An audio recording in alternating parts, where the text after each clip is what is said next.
Hello dear students, एक फूल की चाह कविता का शुभारंभ मैं प्रस्तुत करने जा रहा हूं। और ध्यान देने की बात है कि एक फूल की चाह कविता के कवि परिचय यानी सियाराम शरणगुप्त जी के साहित्यिक भूमिका को मैं इसके पहले वीडियो में भेज चुका हूं, यानी मैं उस पर अपना व्याख्यान दे चुका हूं और इसके कवि परिचय की और विस्तृत भूमिका लिंक डिस्क्रिप्शन बॉक्स में भी मैं प्रस्तुत कर दूंगा। आज मैं एक फूल चाह की कविता की व्याख्या प्रस्तुत कर रहा हूं। ध्यान देने की बात यह है कि इस कविता में अगर हम देखें, ये कविता पूर्ण रूप से सामाजिक स्तर पर है, जो कि हमारी सामाजिक तस्वीर को मूल्यांकित करती है। जिस समय ये कविता लिखी गई उस समय हमारे समाज में समानता, छुआछूत की भावना, अस्पृश्यतावाद चरम सीमा पर थी और साहित्यकार का यह बहुत बड़ा दायित्व होता है समाज की सामाजिक आर्थिक तस्वीर को सामाजिक जनमानस तक पहुंचाए।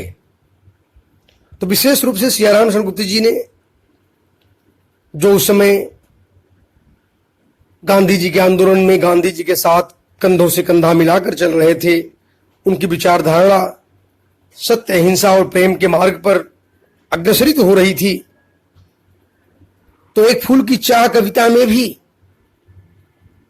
यह एक समय ये राष्ट्रीयता का भी एक अंश है कि जिसमें जितने भी हमारे विभिन्न प्रकार के अलग अलग जाति हैं, अलग अलग प्रकार के धर्म हैं, सवर्ण हैं, दलित हैं, सबको एक साथ आने की आवश्यकता है, आगे बढ़ने की आवश्यकता है। तो उस समय समाज में हर वर्ग को एक साथ लाने की बहुत प्रबल आवश्यकता थी। इसलिए हमारे कवि सियाराम शरणगुप्त जी ने हमारी सामाजिक तस्वीर को महत्वपूर्ण आधारशिला बनाया कि सवर्ण और दलित में समानता होनी चाहिए। समानता मतलब विशेष रूप से मंदिर में अगर पूजन करने के लिए जिस तरीके से ऊंची जाति के लोग जाते हैं, उसी प्रेम भाव के साथ छोटी जाति के लोग या हमारे दलित भाई भी उसी प्रकार उसी भाव के साथ मंदिर में प्रवेश करें और पूजन करें, उनकी भी मनोकामना पूर्ण हो। तो एक फूल की चाह कविता में इसी प्रकार की सामाजिक तस्वीर को कवि हमारे सियाराम शरणगुप्त जी ने मूल्यांकित किया है। सबसे अहम बात तो यह है सामाजिक एकीकरण, यानी आप कहते जिसको unification of society and social unification ही इस कविता का एक प्रयोजन रहा है, एक उद्देश्य रहा है। ध्यान देने की बात है प्यारे बच्चों। अब मैं सीधे प्रथम अवतरण यानी पहला जो स्टेंजा है उसकी व्याख्या में प्रस्तुत करने जा रहा हूं। ध्यान दो, पहले तो इस प्रथम अवतरण को कैसे हम पढ़ें, ध्यान दें।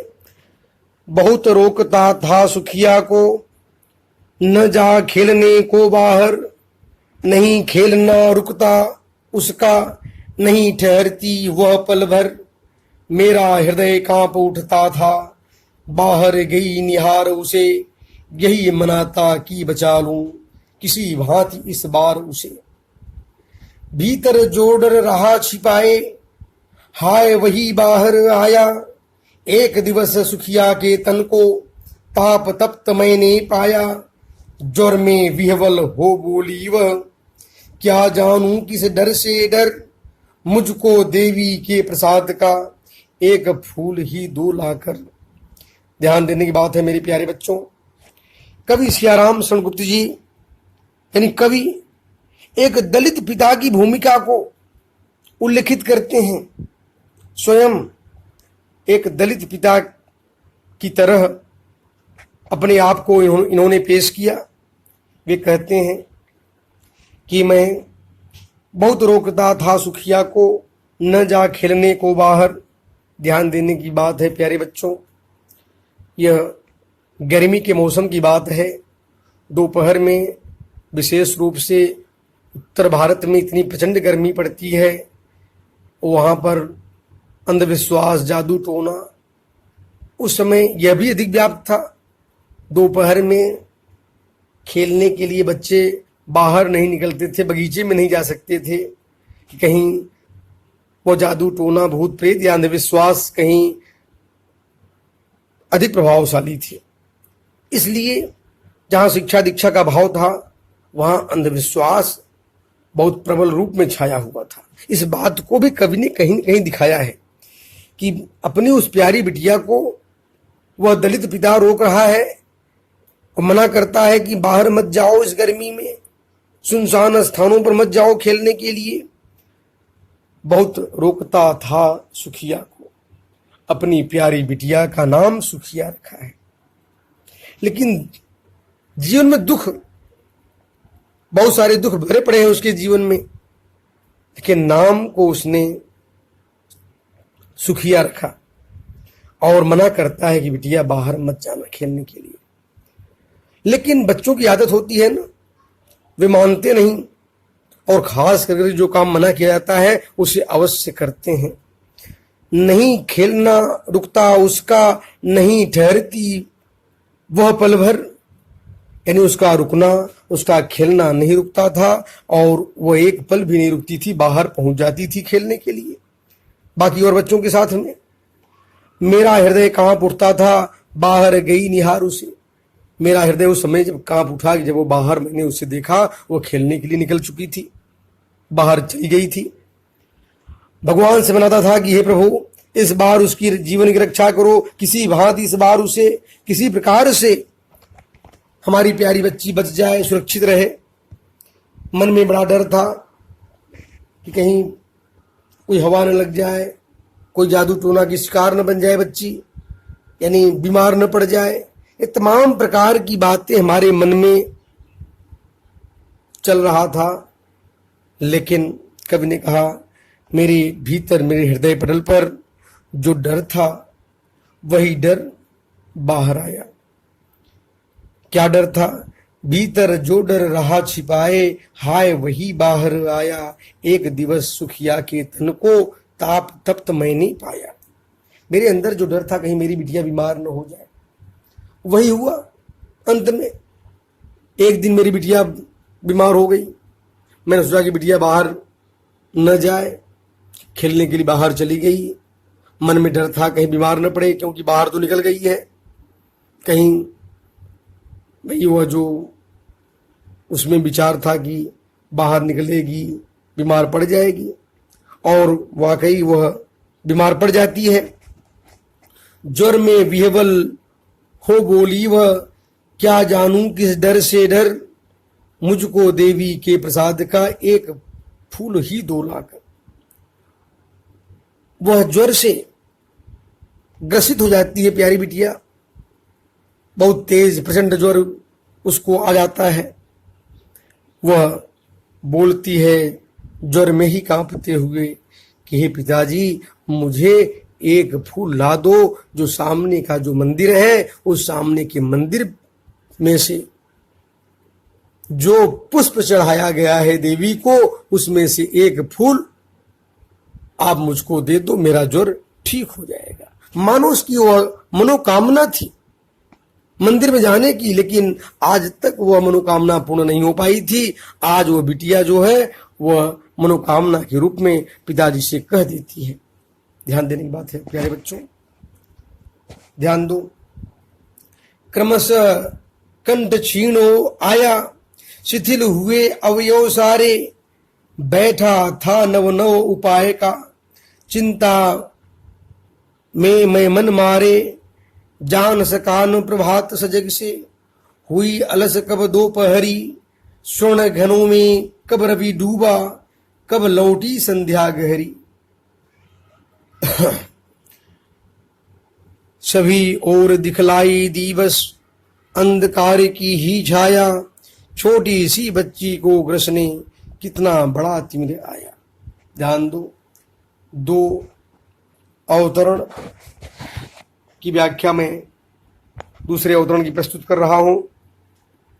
क्रमशः कंठ क्षीण हो आया, शिथिल हुए अवयव सारे। यानी प्यारी बिटिया का शरीर निरंतर लगातार ज्वर से ग्रसित होता चला गया और वह पिता भी निरंतर दुखी हो गया। जैसे जैसे बिटिया की तबीयत खराब होती जा रही है, पिताजी की भी मानो तबीयत और बुद्धि शांत होती जा रही है। कहते हैं क्रमशः कंठ क्षीण हो आया, शिथिल हुए अवयव सारे। यानी उसका कंठ क्षीण हो गया, गले से आवाज नहीं निकल रही थी। सारे जो अवयव थे, जो सारे शरीर के अंग थे, मानो शिथिल हो गए थे, शांत हो गए थे। मैं भी उसके बगल में बैठा था, प्यारी बिटिया के नए नए उपाय कर रहा था। मेरा मन चिंता के सागर में ग्रसित था, डूबा हुआ था कि क्या करूं, कौन सा उपाय करूं, मेरी प्यारी बिटिया ठीक हो जाए। जान सका न प्रभात सजग से, हुई अलस कब दोपहरी। मैं इतना चिंतित था, प्यारी बिटिया के लिए कौन सा उपाय कर दूं। चिंता सागर में इतना डूबा कि कब सुबह से दोपहर हो गया पता नहीं चला। स्वर्ण घनों में कभी डूबा, कब लौटी संध्या गहरी। यानी स्वर्णिम घनों में, आकाश में के बादलों में मानो रवि डूबने की तैयारी कर लिया। संध्या का आगमन हो गया, पता ही नहीं चला। सभी ओर दिखलाई दी बस अंधकार की छाया। अंधकार की छाया चारों तरफ निरंतर बढ़ने लगा।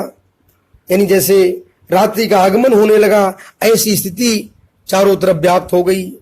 मेरे मन में ऐसी भावना पैदा हो गई कि छोटी सी बच्ची को ग्रसने, ध्यान देने बात, छोटी सी बच्ची को ग्रसने कितना बड़ा तिमिर आया। चारों तरफ मानो अंधकार ही अंधकार छा गया। मैं सोचा कि मेरी प्यारी बिटिया बहुत छोटी सी है और इस छोटी सी बिटिया को ग्रसने के लिए, हे परमात्मा, तुमने कितने बड़े अंधकार को भेज दिए हो कि आज हमारी, यानी अंधकार ये कई प्रकार की बातों का सूचक है। यानी उसकी बुद्धि काम नहीं कर रही है और उस पिता के सामने मानो सारी आशा की जो कल्पना थी सब मिट्टी मिल चुकी है कि वो वहां तक, मंदिर तक पहुंच नहीं सकता, वो एक फूल ला नहीं सकता। इसलिए आज उसकी मन में जो निराशावाद का जो अंधकार है वह उसको ग्रसित कर लिया है, उस पिता को भी। कहते हैं ध्यान देने की बात है। अब मैं तीसरे अवतरण की ओर आगे बढ़ रहा हूं। ऊपर विस्तृत महाकाश में जलते से अंगारों से झुलसी सी जाती थी आंखें, जगमग जगमग तारों से। चारों ओर मानो आकाश में, इस विस्तृत महाकाश में, आकाश में तारों का आगमन हो गया। जो आकाश में तारे सबको शीतलता प्रदान करते हैं। यानी होता है जब मन शांत न हो, मन अशांत हो जाए, व्यक्ति विपत्तियों से घिर जाता है, तो उस समय आकाश के शीतल तारे भी अंगारों की तरह नजर आते हैं। क्योंकि कहा जाता है ना, जाकी रही भावना जैसी प्रभु मूर्ति देखी तिन तैसी। जब मन जैसा होता है उसी के अनुसार प्राकृतिक जो तत्व होते हैं उसी प्रकार के मन के अनुरूप रूप ले लेते हैं, भाव उसी के अनुसार पैदा हो जाते हैं। तो जलते से अंगारों से आज आकाश के तारे जो हैं जलते हुए प्रतीत हो रहे हैं। ध्यान दो, झुलसी सी जाती थी आंखें, जगमग जगते तारों से। आकाश में तारे जो जगमगा रहे हैं वो आकाश के जगमगाते तारे ऐसे प्रतीत हो रहे जैसे हमारी आंखों को झुलस देंगे। आज वो आकलन लगाया जा सकता है कि वो दलित पिता कितना दुखी है, कितना कष्ट है, निराशा के काल गह्वर में मानो खो चुका है। अब मैं अवतरण नंबर 3 की तरफ आगे बढ़ रहा हूं बच्चों। देख रहा था जैसे सुस्थिर हो, नहीं बैठती थी क्षण भर, हाय वही चुपचाप पड़ी थी अटल शांति सी धारण कर। मैंने अपनी प्यारी बिटिया की ओर देखा। बिटिया हमारी सुस्थिर, एकदम शांत हो चुकी थी। यानी उठना बैठना हिलना डुलना सब कुछ जैसे मानो समाप्त हो चुका था। यानी एकदम हाय वही चुपचाप पड़ी थी अटल शांति सी धारण कर। मेरी प्यारी बिटिया चुपचाप हो गई थी, शांत हो चुकी थी, मानो अटल शांति को धारण कर ली हो।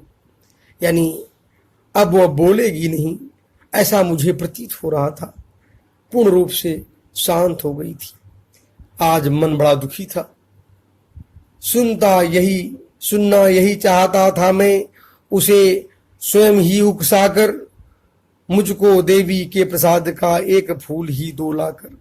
अब मेरे मन में ऐसी इच्छा पैदा हो रही थी कि मैं उस प्यारी बिटिया को चाहे जैसे भी कहीं से उसको एक पुष्प ला करके दूं और उसकी मनोकामना को पूर्ण कर दूं। यह मेरे अंदर इच्छा पैदा हो रही थी। ध्यान देने की बात है। अब मैं अवतरण नंबर 4 यानी अगले अवतरण की तरफ बढ़ रहा हूं। ध्यान देने की बात है प्यारे बच्चों। पहले कैसे पढ़ें? ऊंचे शैल शिखर के ऊपर मंदिर था विस्तीर्ण विशाल, स्वर्ण कलश सर्जित विहसित थे, पाकर समुदित रवि कर जाल। दीप धूप, ध्यान दो, दीप धूल से आच्छादित था, मंदिर का आंगन सारा, गूंज रही थी भीतर बाहर मुखरित उत्सव की धारा। ध्यान देने की बात है। इसकी व्याख्या सुने पहले। ऊंचे शैल शिखर के ऊपर मंदिर था विस्तीर्ण सा। मंदिर किस जगह पर था? प्राय आईएससी में यह प्रश्न पूछे जाते हैं बच्चों। वो मंदिर किस जगह पर था? वह पहाड़ी भाग जो था, पहाड़ी भाग के ऊपरी स्थान पर वह मंदिर, विस्तृत मंदिर विराजमान था, स्थापित था। ऊंचे शैल शिखर के ऊपर, यानी प्राय जो देवियों का मंदिर होता है, दुर्गा जी का जो मंदिर होता है, मां दुर्गा का मंदिर अधिकांश जगहों पर पहाड़ी स्थलियों पर अधिक विराजमान होता है। जैसे मां विंध्यवासिनी का मंदिर, तो देवी का मंदिर, शक्तिपीठ जो होते हैं प्राय पहाड़ी स्थानों पर अधिक होते हैं बच्चों। ऊंचे शैल शिखर के ऊपर, मानो पर्वत के उस ऊंचे स्थान पर एक विशाल मंदिर, भारी भरकम मंदिर वहां पर विराजमान था। उसका क्षेत्र भी, प्रांगण भी विशाल था और वो दूर से दिखाई दे रहा था। मंदिर ऊंचे स्थान पर विराजमान था, दूर से वह मंदिर सुशोभित हो रहा था। स्वर्ण कलश सरसिज विहसित थे, मानो स्वर्णिम कलश, मंदिर का जो कलश था, जो घड़ा था, वह सोने के रंग के समान शोभायमान हो रहा था। सरसिज विहसित थे, मानो वह मंदिर का वो कलश मुस्कुरा रहा था। बहुत सुंदर स्थान था। पाकर समुदित रवि कर जाल, जब सूर्य की वह किरणें, यानी जब सूर्य डूब रहा होता है, उसकी लाल किरणें जब उस मंदिर के कलश पर पड़ रहे थे, तो मानो मंदिर की सुंदरता में चार चांद लगा रहे थे। वह कलश किस रंग का नजर आ रहा था? वह स्वर्णिम रंग के नजर आ रहे थे, सुनहले रंग के नजर आ रहे थे। तो उस समय मंदिर की सुंदरता देखते ही बनती थी। बहुत सुंदर मंदिर। कवि ने कितना सुंदर लिखा। दीप धूप से आच्छादित था मंदिर का आंगन सारा। मंदिर के सारे आंगन से दीपक और धूप, दीपक जो है वह सुंदर, उसकी सुंदरता बढ़ा रहे थे। यानी दीपक से प्रज्वलित था वो मंदिर। चारों तरफ दीपक जो लोग जला रहे थे, उस दीपक का वह पंक्तिबद्ध दीपक सुंदर नजर आ रहा था। और उसमें जो धूप जो जलाए गए थे, धूप से मंदिर सुंदर सुगंधित वो महक रहा था। ध्यान दो, आगे ध्यान देने की बात है बच्चों। मंदिर में शाम के समय में पूजा अर्चना, कीर्तन भजन सब कुछ चल रहा था। तो शाम के समय में जब देवी का जब पूजन हो रहा था, माँ दुर्गा की पूजा जब चल रही थी, तो उस समय मंदिर चारों तरफ से यहाँ वहां लोग इकट्ठे हुए थे, पूजा अर्चना भक्ति भजन भाव सब चल रहा था। तो गूंज रही थी भीतर बाहर मुखरित उत्सव की धारा। मंदिर के भीतर बाहर वहां जो लोग खड़े थे अपने मुखमंडल से भक्ति भजन के भाव में लीन होकर करके सब भजन के गीत गा रहे थे। क्या गीत गा रहे थे कि भक्त वृंद सब मधुर कंठ से गाते थे सभक्ति मूद में। सभी सारे भक्तगण, मानो भक्त वृंद माने भक्तों का समूह, उस समय अपने अपने मधुर कंठों से क्या गीत गा रहे थे सभक्ति मूद में, यानी भक्ति में मानो लीन होकर के अपनी अपनी आंखों को बंद करके भजन में लीन हो गए थे सभी लोग। उस मस्ती में मां यानी उस देवी का, दुर्गा जी का भजन चल रहा था, कीर्तन चल रहा था।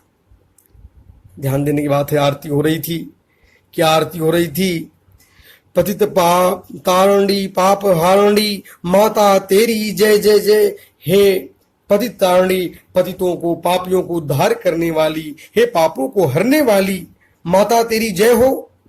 क्या भक्ति का भाव है, सब भक्ति में लीन हो गए थे।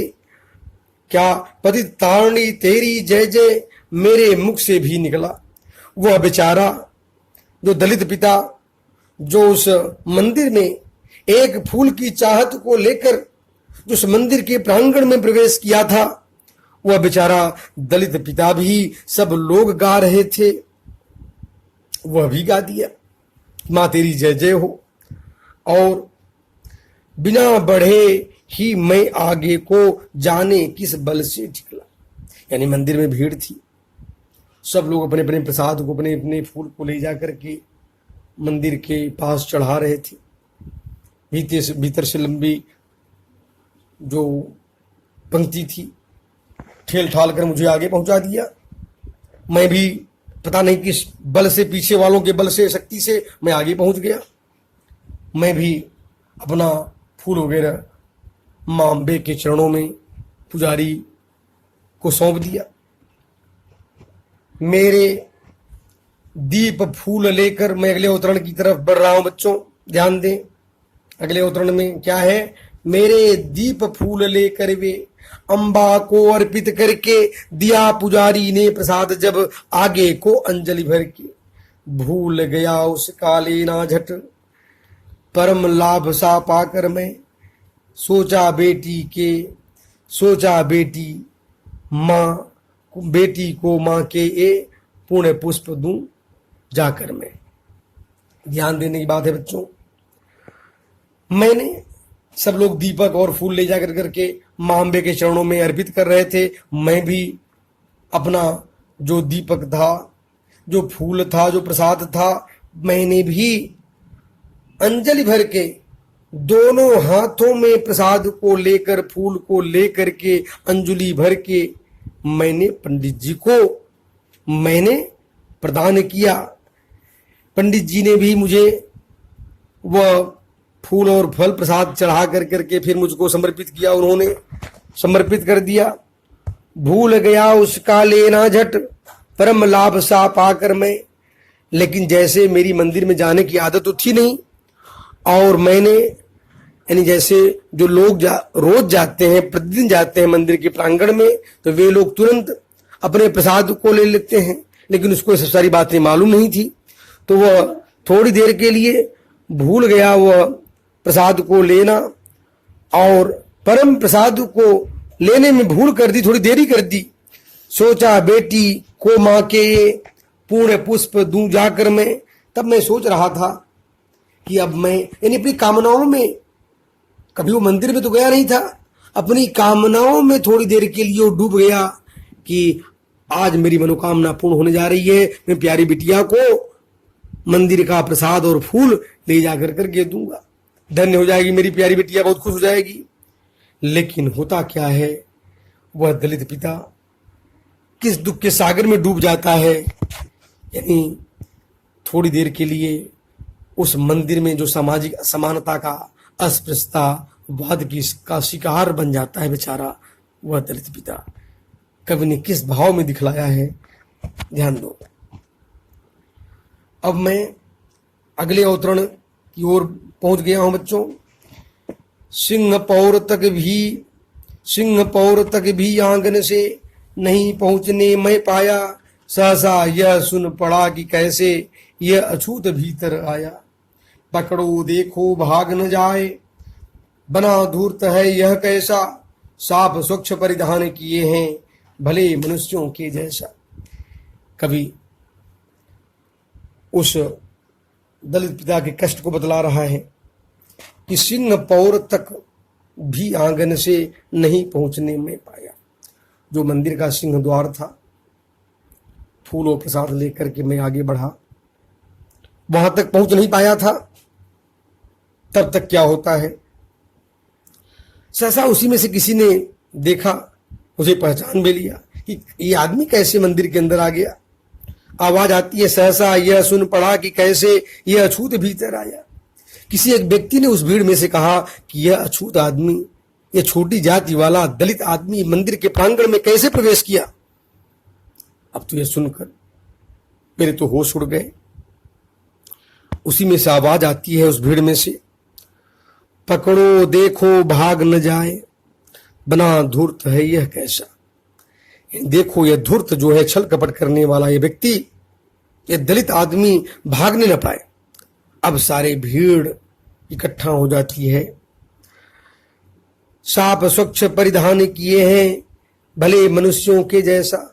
उसी में से आवाज आती है कि यह आदमी भलमानुष बनकर के, अच्छे आदमी बनकर के, साफ सुथरा कपड़ा पहन कर करके मंदिर के प्रांगण में कैसे घुस आया।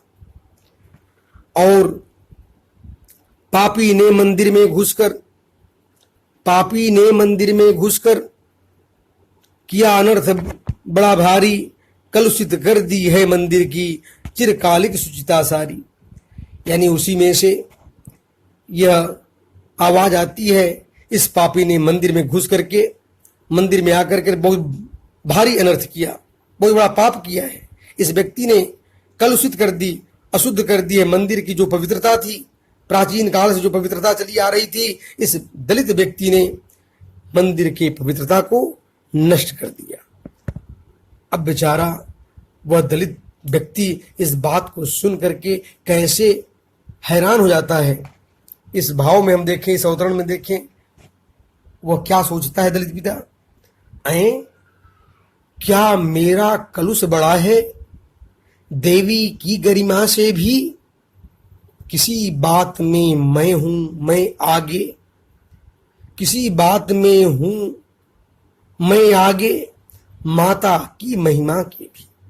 अपने मन में सोच रहा है, अरे भाई ये क्या हो गया, मुझसे कौन सी गलती हो गई, मैंने कौन सा पाप कर दिया, जघन्य अपराध कर दिया। भाई देवी की गरिमा और महत्व बहुत ज्यादा है। अच्छा, किसी बात में मैं भी माँ देवी की महिमा से भी आगे हूं। क्यों? अपने मन में सोच रहा है कि ये माँ की जो भक्त हैं, अपने आप को माँ का भक्त कहते हैं, इनके दिमाग में कौन सी बात आ गई, ये लोग कैसी मेरे बारे में सोचते हैं। कहते हैं, ध्यान देने की बात है, माँ के भक्त हुए तुम कैसे करके है विचार खोटा। वह बेचारा दलित पिता वो यह सोचने लगा कि ये लोग यहाँ पर जो बहुत दिनों से मंदिर में आते हैं, कुछ तो बुद्धि इनके पास होनी चाहिए अच्छी। कितना खोटा विचार, कितना तुच्छ विचार ऐसे लोगों में व्याप्त है। भाई मंदिर में रोज आते हैं और इतना गंदा विचार इन लोगों का कि माँ के सम्मुख ही माँ का तुम गौरव करते हो छोटा। भाई माँ के सामने तुम माँ का जो गौरव है, इनकी लोकप्रियता जो है, उनका ध्यान नहीं तुम्हें, इनकी लोकप्रियता को तुम छोटा साबित कर रहे हो। अरे भाई मंदिर के प्रांगण को, माँ की मूर्ति को कोई अशुद्ध नहीं कर सकता। माँ तो दुनिया को शुद्ध करने वाली है, दुनिया को पवित्र करने वाली है। अरे इसको पवित्र करने वाला कौन माई का लाल जन्म लिया है, वो अपने मन में सोच रहा है। आगे ध्यान देने की बात है, कुछ न सुना भक्तों ने झट से मुझे घेर कर पकड़ लिया, मार मार कर मुक्के घूंसे धम से नीचे गिरा दिया। और सभी लोगों ने वहां भारी भीड़ इकट्ठी हो गई। इतना कहने के बाद मेरा क्या हालत हुआ, यानी उस दलित पिता का क्या हालत हुआ, उसको बड़ी मार्मिकता और बड़े करुणा के भाव में कवि सियाराम सेनगुप्त जी ने दिखलाया है। ध्यान देने की बात है। उन भक्तों ने कुछ नहीं सुना, झटपट क्या काम किया, मुझको घेर लिया और घूंसे, पैरों से, लातों से, हाथों से बड़ी मार मारा मुझको। मैं जमीन पर नीचे गिर पड़ा। यानी अपने आप को जो भक्त कहते थे, जो समण कहते थे, वह आज दलित पिता को किस तरह से मार कर गिरा दिए। कितनी कारुणिक दृश्य को हमारे कवि महोदय ने दिखलाने का प्रयास किया है। ध्यान देने की बात है प्यारे बच्चों। अब मैं नेक्स्ट यानी अंतिम अवतरण में आगे बढ़ रहा हूं। मेरे हाथों से प्रसाद भी बिखर गया, हाँ सबका सब, हाय अभागी बेटी तुझ तक कैसे पहुंच सके यह अब। वह दलित पिता बेचारा मरणासन अवस्था में पड़ा हुआ है, गिर गया है, भारी चोट लग गई है। अब वो सोच रहा है, अब मैं कैसे अपनी प्यारी बिटिया की मनोकामना को पूर्ण करूंगा। सोच रहा है। उसके हाथों में जो प्रसाद था, जो फूल था, सब छितर बितर हो गया, सब गिर गया है, बिखर गया, हाँ सबका सब। जो सारा प्रसाद हाथ में था, जो फूल था, सब बिखर गया। हाय अभागी बेटी तुझ तक कैसे पहुंच सकी यह। अपनी उस प्यारी बिटिया को दुर्भाग्यशाली क्यों बतला रहा है कवि? क्योंकि उसकी मनोकामना पूर्ण होने वाली ही थी, लेकिन दुर्भाग्य ऐसे लोगों का साथ नहीं छोड़ता। अंतिम समय में जब उसकी मनोकामना पूर्ण होने वाली है, एक फूल अपनी प्यारी बिटिया को देने वाला था, तभी उसके मंसूबे पर पानी फिर गया।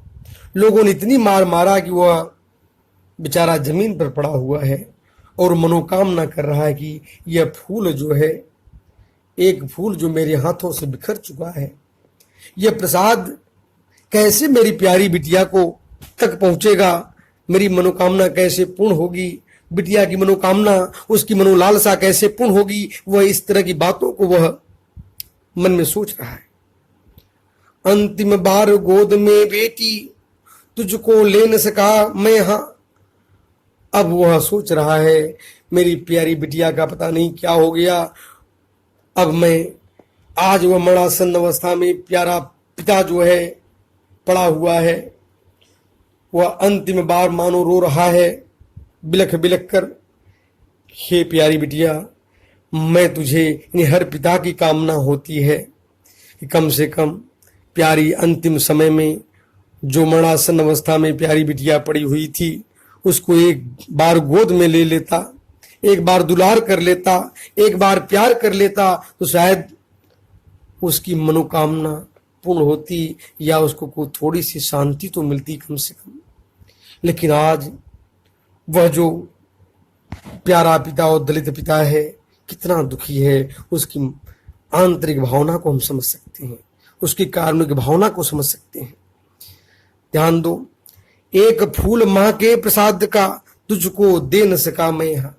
यानी वह दलित पिता अपनी उस प्यारी बिटिया को, अपनी उस सुखिया को, जो उसकी मनोकामना थी, प्रसाद के रूप में एक पुष्प प्यारी बिटिया को प्रदान कर दे, लेकिन आज वह दलित पिता की जो अभिलाषा थी, जो सोच थी, जो मनोकामना थी, मानो मन में ही रह गई।